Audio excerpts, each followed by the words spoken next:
خدا قادر مطلق تھکے ہوئوں کو قوت دیتا ہے۔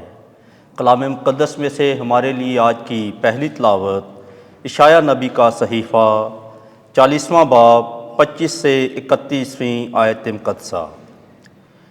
تم مجھ کو کس سے تشبیہ دو گے کہ میں اس کے برابر ہوں؟ یہ قدوس کا فرمان ہے۔ اپنی آنکھیں بلندی کی طرف اٹھاؤ اور دیکھو کس نے ان کو خلق کیا، وہی جو ان کے لشکر کو شمار کر کے نکالتا ہے اور سب کے نام لے کر بلاتا ہے۔ اس کی قدرت کی عظمت اور اس کی قوت کی شدت کے باعث کوئی گم نہیں ہوتا۔ پس اے یعقوب، تو کس لیے کہتا ہے، اور اے اسرائیل، تو کس واسطے بولتا ہے کہ میری راہ خداوند سے پوشیدہ ہے اور میرا دعویٰ میرے خدا سے گزر گیا؟ کیا تو نے نہیں جانا یا کیا تو نے نہیں سنا کہ خدائے قیوم یعنی خداوند اور زمین کی حدود کا خالق تھکتا نہیں اور ماندہ نہیں ہوتا؟ اس کی حکمت ادراک سے باہر ہے۔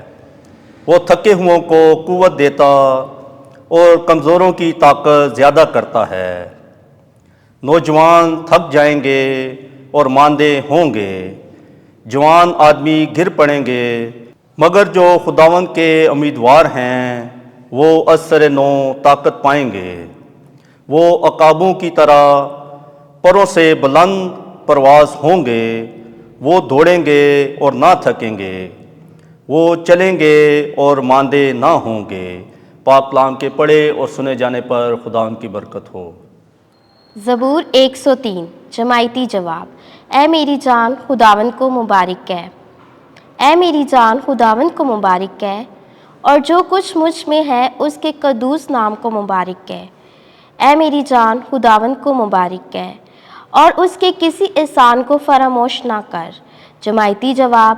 اے میری جان خداوند کو مبارک کہہ، وہ تجھے تیری تمام بیماریوں سے شفا دیتا ہے، وہ تیری زندگی کو ہلاکت سے چھڑاتا ہے، وہ شفقت اور رحمت کا تاج تجھ پر رکھتا ہے۔ جماعتی جواب۔ اے میری جان خداوند کو مبارک کہہ، خداوند رحیم اور مہربان ہے، وہ غصہ کرنے میں دھیما اور شفقت میں بڑھ کر ہے۔ وہ ہمارے گناہوں کے مطابق ہم سے سلوک نہیں کرتا اور نہ ہمارے جرائم کے مطابق ہمیں بدلہ ہی دیتا ہے۔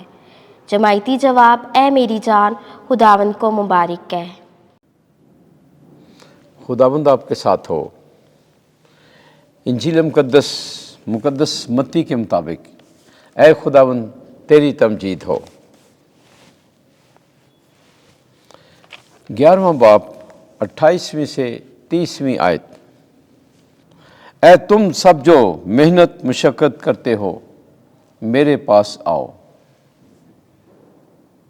اس وقت یسوع نے پکار کر کہا، اے سب تھکے ماندو اور بوجھ سے دبے ہوئو میرے پاس آؤ، میں تمہیں آرام دوں گا۔ میرا جوا اٹھا لو اور مجھ سے سیکھو، کیونکہ میں حلیم اور دل کا فروتن ہوں، تو تم اپنی جانوں کے لیے آرام پاؤ گے، کیونکہ میرا جوا نرم اور میرا بوجھ ہلکا ہے۔ انجیل مقدس کے وسیلے سے ہمارے گناہ معاف کیے جائیں۔ اے مسیح تیری ستائش ہو۔